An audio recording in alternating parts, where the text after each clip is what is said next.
ನಮಸ್ಕಾರ. ವಿವೋ ನ್ಯೂಸ್ಗೆ ಸ್ವಾಗತ. ಇದು ನಿಮ್ಮ ಪ್ರೀತಿಯ ಸುದ್ದಿಗಳ ಡಬ್ಬಿ. 3 ರಾಷ್ಟ್ರಗಳಲ್ಲಿ ಭಾರತವನ್ನು ಪ್ರತಿನಿಧಿಸುತ್ತೇನೆ.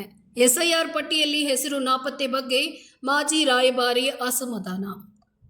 3 ರಾಷ್ಟ್ರಗಳಲ್ಲಿ ಭಾರತವನ್ನು ಪ್ರತಿನಿಧಿಸಿದ್ರೂ ಪೌರತ್ವವನ್ನು ಸಾಬೀತುಪಡಿಸಲು ಅನಿರ್ದಿಷ್ಟ ದಾಖಲೆಗಳ ಬಗ್ಗೆಯೂ ಅವರು ವಿಷಯವನ್ನು ಪ್ರಸ್ತಾಪಿಸಿದ್ದಾರೆ. ಯುಎಇ ಮತ್ತು ಈಜಿಪ್ಟ್ ಸೇರಿದಂತೆ ಹಲವಾರು ರಾಷ್ಟ್ರಗಳಲ್ಲಿ ಭಾರತವನ್ನು ಪ್ರತಿನಿಧಿಸಿದ ದೇಶದ ಮಾಜಿ ರಾಯಭಾರಿಯೊಬ್ಬರು ಮತದಾರರ ಪಟ್ಟಿಯ ವಿಶೇಷ ತೀವ್ರ ಪರಿಷ್ಕರಣೆ ಕುರಿತು ಸ್ಪಷ್ಟತೆ ಕೋರಿ ಭಾರತದ ಚುನಾವಣಾ ಆಯೋಗಕ್ಕೆ ಪ್ರಶ್ನೆಯನ್ನ ಕೇಳಿದ್ದಾರೆ.